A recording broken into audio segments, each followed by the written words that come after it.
Best varicose wines చికిత్సనే పొందండి. నొప్పి లేని చికిత్స కోసం సంప్రదించండి ఎబిస్ హాస్పిటల్. నమస్తే రమగారు. నమస్తే జయ. రమగారు, కార్తీక మాసం, ఈ మాసం మొత్తం చక్కగా మీ కార్తీక పురాణం ప్రతిరోజు వింటున్నాము. మనం డిఫరెంట్ ఛానల్స్లో డిఫరెంట్ టైమింగ్స్లో, అంటే అందరికీ వెసులుబాటుగా ఉండాలని చెప్పేసి డిఫరెంట్ టైమింగ్స్లో మనం ప్రజెంట్ చేస్తూ ఉన్నాం. అయితే మాకేమనిపించిందంటే కార్తీక పురాణంతో పాటుగా శివ భక్తుల స్టోరీలు కూడా, వాళ్ళ కథలు కూడా ప్రజలకు అందించాలి, అది మీ ద్వారా అనిపించింది. ఎందుకంటే భోలా శంకరుడు అడిగిన వెంటనే వరాలు ఇచ్చేస్తూ ఉంటాడు. ఆయన చాలామంది భక్తులు ఉన్నారు కదండి, శివభక్తులు, మనం చెప్పుకోదగ్గవారు. అది ఒక్కొక్క స్టోరీ కింద తీసుకొని ప్రజెంట్ చేద్దామని. శివభక్తుల గాథలంటే మనం తెలుగులో మనం సాధారణంగా శ్రీకాళహస్తి భక్తుల వలన ఏర్పడిన దేవాలయం కదా, మనకు తెలుసు అది. తర్వాత భక్త కన్నప్ప అని అలా చిన్న చిన్న గాథలు మనకు తెలుసుకొని, అయితే మనకి తెలుగు వారికి ప్రత్యేకంగా తెలియనివి ప్రత్యేకమైన గాథలు ఉన్నాయి. నాయనార్ల గాథలు ఇవేంటంటే తమిళ సంప్రదాయంలోవి 63 నాయనార్ల ప్రత్యేకమైన గాథలు పెరియ పురాణం అని ఆ పురాణంలో ఉన్నాయని చెప్తారు. పెరియ పురాణం అంటే పెద్ద పురాణం తమిళంది. అవును, తమిళ మూలంలోంచి ఎవరో పెద్దవాళ్ళు దాన్ని ట్రాన్స్లేట్ చేసి పెట్టినవి. 63 మందట. మనకి ఆళ్వార్లు 12 ఆళ్వార్లు అని చెప్తారు, 12 మంది ఆళ్వార్ల గాథలు. ఆళ్వార్ల గాథలు చెప్పుకుంటాం మనం, భక్త రామానుజులు, భగవద్ రామానుజుల గురించి అలా చెప్తాం కదా. అట్లాగే ఈ నాయనార్ల గాథలు చాలా ప్రత్యేకమైనవి. మనం ఈ భక్త కన్నప్పగా మనం చెప్పుకునే కన్నప్ప కూడా తెలుగు కన్నప్ప కాదట. ఆయన కూడా నాయనార్లలో ఒకడని ఆ కథల్లో ఉంది. తమిళ సాంప్రదాయమే అది కూడా. మనం ఒక స్త్రీ ఉండటం, ఆయనతో ఒక భార్య ఉండటం, మనం అలా చేసుకున్నాం కదా.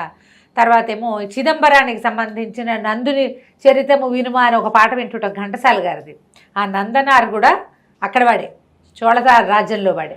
చోళ పాండ్య రాజ్యాల్లో విశేషంగా శివభక్తి, నీకు తమిళియన్స్కి ఉన్నంత శివభక్తి, మురుగన్ భక్తి మన దగ్గర మనం అంత చూడం. అవును, అక్కడ భక్తుల గాథలు చాలా విశేషంగా చెప్తారు.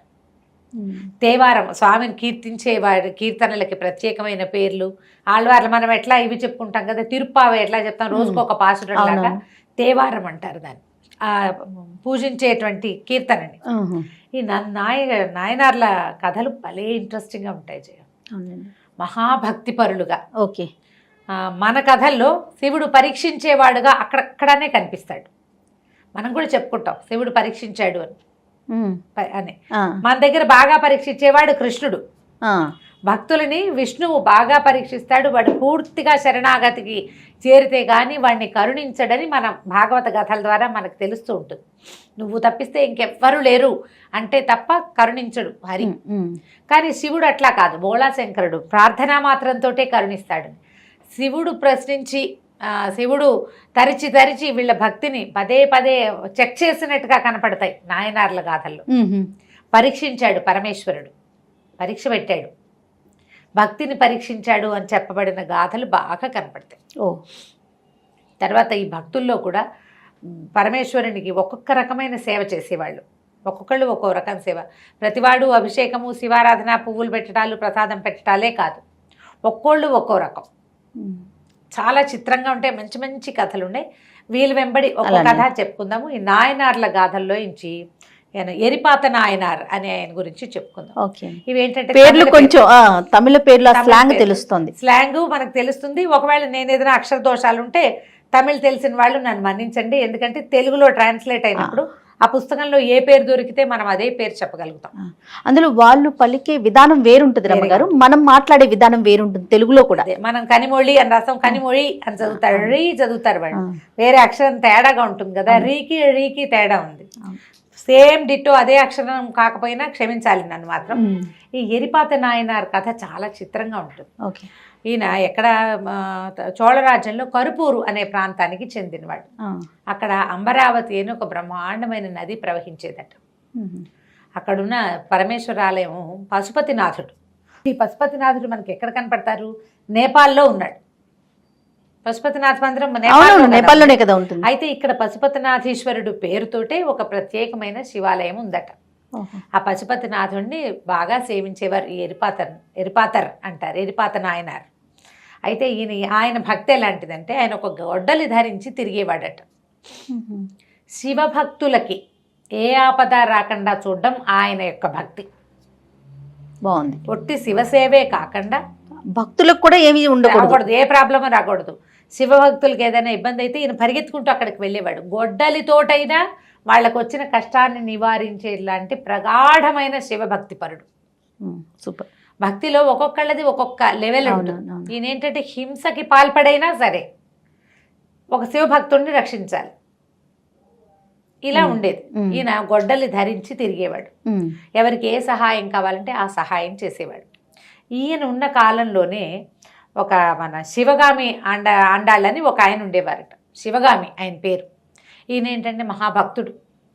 ఈయన రోజు పరమేశ్వరుడి కోసం పువ్వులు సేకరించుకునేవాడట. పువ్వులు సజ్జ నిండా పువ్వులు తెచ్చి దండలు గుచ్చి స్వామికి ధరింపజేసేవాడు. పశుపతినాథుడికి ఇంటి దగ్గర ఎక్కడ శివాలయం ఉంటే అక్కడికల్లా ఇచ్చేవాడు పువ్వులు. ఆయన బర్లల్లో ఆయన భక్తి అది పెద్ద. మొదట చెప్పుకున్న ఆయన ఎరిపాత నాయనారు పద్ధతి ఏమో హింసతోటైనా శివభక్తులను రక్షించాలి, ఆయన భక్తి. ఈయనేమో ఈ పుష్పమాలికా సమర్పణ ఈయన భక్తి అన్నమాట.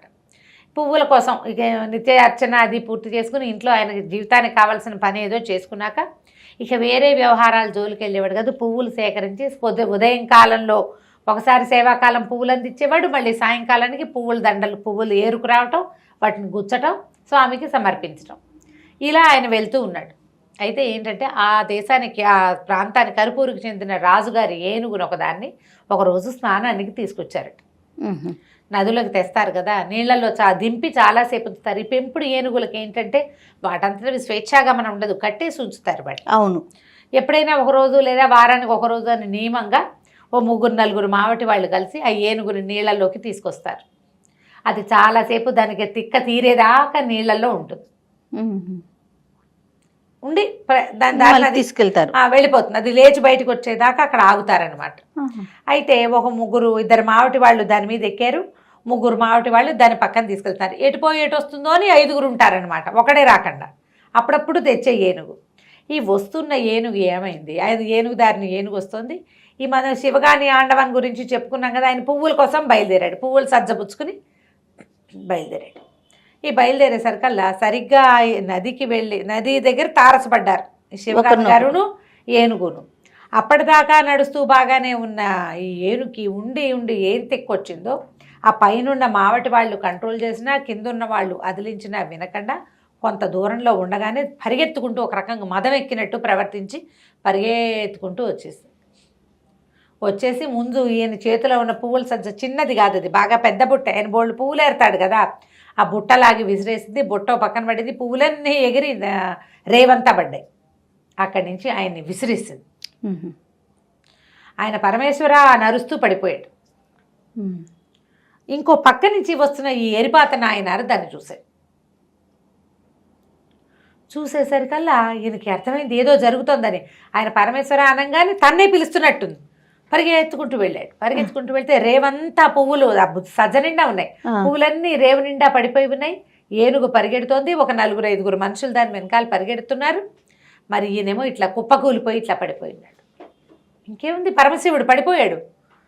ఈయన ఆగలేక భుజాన గొడ్డలు ఉంది కదా, ఆ ఏనుగు కాళ్ళకేసి విసిరేశాడు. ఓహో. కాళ్ళు తెగి ఏనుగు నడగొండలాగా కుప్పగూలిపోయింది నేల మీద. ఈయన ఈ మనిషిని లేవనెత్తి ఒక్క పరుగును వెళ్ళి గొడ్డలు తీసుకుని ఏనుగుని సంహరించాడు. కొట్టేశాడు. దానికి మర్మఘాతం ఎక్కడ తగలకూడదో దెబ్బ, అక్కడ దెబ్బ కొడితే అయిపోతుంది. వెంటనే ఈ మావటి వాళ్ళు విరుసుకుపడ్డారు ఆయన మీద. వాళ్ళు రక్షించే ఏనుగు మీద ఎవరైనా పడితే ఏనుగుకి మదం ఎక్కడ సహజం కదా, వాళ్ళు మీద పడేసరికి ఈయన వాళ్ళను కూడా సంహరించేశాడు. ఆగలేకపోయాడు. ఒక శివభక్తుడు పువ్వులు కోసుకెళ్తుంటే ఇంత పని జరుగుతుందా? అక్కడి నుంచి హాహాకారాలు చేశారు చుట్టుపక్కల ప్రజలంతా. రాజుగారికి వచ్చింది వార్త. ఎప్పుడైతే రాజుగారికి ఈ విషయం తెలిసిందో ఆయన పరిగెత్తుకుంటూ వచ్చేసరికల్లా ఈ చంపింది ఈయనని తెలిసిపోయింది. తెలిస్తే ఆయన ఏం చెప్పాడంటే, శివాపరాధం చేశారు నీ ఏనుగు మావటి వాళ్ళు కూడా, అందుకని నేను ఏనుగుని సంహరించాను. మావటి వాళ్ళేమో నా మీదకి వచ్చారు కాబట్టి వాళ్ళని చంపవలసి వచ్చింది అని చెప్పేసరికల్లా అప్పటికే రాజు కూడా మహాశివ భక్తుడు. ఆయన శివాపరాధం అనగానే దిగులు పడిపోయాడు. అయ్యో నాది పొరపాటు, నేను ఈ శివాపరాధాన్ని చేసే ఉద్దేశం ఉన్న ఒక ఏనుగుని కొంతమంది మావటి వాళ్ళని పెట్టుకున్నాను, మీరు వాళ్ళని చంపి మంచి పనే చేశారు. ఇలాంటి పరిస్థితి కల్పించినటువంటి నన్ను కూడా సంహరించండి, మీ పవిత్రమైన ఆయుధంతో సంహరించద్దు, నా కత్తితోటే మీరు నా మెడ ఉత్తరిచ్చేసేయండి. రాజు కాళ్ళ మీద కూలి నుంచున్నాడట కత్తిచ్చి. కత్తి పట్టుకునేసరికల్లా ఈయనకి ఎరిపాత నాయనారు కనిపించింది. ఇదేమిటి రాజు ఇట్లా ఉన్నాడు? నేను ఒక ఉద్రేకానికి లోనయ్యి ఆయన ఎట్లా ఉన్నాడో కూడా చూడకుండా దీని మీద పడిపోయాను, ఏనుగు మీద పడిపోయాను. ఇప్పుడు ఇది రాజు కూడా దీనికి ఇదైపోయాడు. రాజు తన తప్పు ఒప్పుకునే దుస్థితికి తీసుకొచ్చేసాను నేను, నాది పొరపాటు గుర్తించాడు ఈయన, నాదే పొరపాటని ఆయన కత్తితో తన మెడ ఉత్తరించుకోబోయాడట. అబ్బా! ఎప్పుడైతే ఈ ఒక నిమిషం ఆగి ఆయన కత్తి పుచ్చుకుని ఆలోచిస్తున్నాడో రాజుకి అర్థమైంది ఇక్కడ ఏదో జరగబోతోందని. గబుక్కుని లేచి ఆయన చేతులు పుచ్చుకున్నాడు. వద్దు వద్దు, మీరు ఇంత పని చేయబోకండి, మీలాంటి మహాభక్తుడు ఈ రాజ్యంలో ఉండటమే మా అదృష్టము. నేను ఒక ఏనుగుని, దాని మావటి వాళ్ళకి శివభక్తి నేర్పించకపోవడం రాజుగా నేను పొరపాటు నాది. మీరు ఒక ప్రజ్ఞ ఒక ఇది పెట్టుకున్నారు, ఒక ప్రతిజ్ఞ, శివాపరాధన చేసే వాళ్ళని శిక్షించాలని. మీ ప్రకారం మీరు శిక్షించేశారు, రాజుగా నాకు పడవలసిన శిక్షని మీకు వేసుకోవద్దు అనేసరికల్ గంటలు మోగినాయట. ఎక్కడి నుంచో పైనుంచి పుష్పవృష్టి కురిసిందట. అప్పుడు ఈ సన్నివేశం పూర్తయిందనమాట. ఆకాశం నుంచి ఆశరీరవాణి వినపడిందట. ఈ పరమేశ్వరుడే ఈ సన్నివేశాన్ని కల్పించాడు. ఒక భక్తుడు ఎట్లా ప్రవర్తిస్తాడు, రాజైనా కూడా ఒక భక్తుడు ఎలా ప్రవర్తించాలి అనేది ప్రపంచానికి తెలియజేయటం కోసం మీకు ఒక పరీక్షగా ఇది చేయబడిన సన్నివేశమే తప్పిస్తే ఇదంతా నిజం కాదని. ముందు ఆ శివగామి ఆయన పడిపోయాడు కదా, ఆండాల్ శివగామి ఆండాల్ పువ్వులు కోసి ఆయన లేచి వచ్చాడట. ఓకే. తర్వాత మరణించిన ఏనుగు 5 మావటి వాళ్ళు లేచి నిలబడ్డారు. బా! దేవదుందుభులు మోగినాయట. పరమేశ్వరుడు వాళ్ళకి ఇట్లా మెరుపు రూపంలో సాక్షాత్కరించాడు. భగవంతుడు కల్పించిందే, లేకపోతే ఒట్టి పుణ్యానికి ఒక ఏనుగుని చంపేయటం అంటే అది ఎంత పెద్ద క్రియ. అవును అవును. తన భక్తి, తన ప్రతిజ్ఞ అంటే శివభక్తుల్ని రక్షించాలన్న ప్రతిజ్ఞని నిరూపించుకోవడానికి ఎంత పనైనా చేస్తాడు భక్తుడు అనేది ప్రపంచానికి చూపించడం కోసం ఏర్పరిచిందే ఇది. వెంటనే వీళ్ళంతా లేచి వచ్చేసారు. అందరు చాలా సంతోషించారు. ఈ ఏరిపాత నాయనారు ఆ తర్వాత చాలా కాలం పశుపతినాథ సన్నిధిలోనే ఆ కర్పూర్లోనే ఉన్నాడట. రాజుగారు కూడా విశేషంగా ఈయన్ని సేవించేవాడు. ఇదొక గాథ. వచ్చే ఎపిసోడ్స్లో ఇంకా కొత్త గాథలు, కొత్త కొత్త పేర్లు, కొత్త రకమైన భక్తిభావాలు, మనం ఎప్పుడూ వినని కొత్త గాథల్ని ఇంకొకరిని చెప్పుకుందాం. తప్పకుండా అండి. నమస్తే రమ్మగారు. నమస్తే.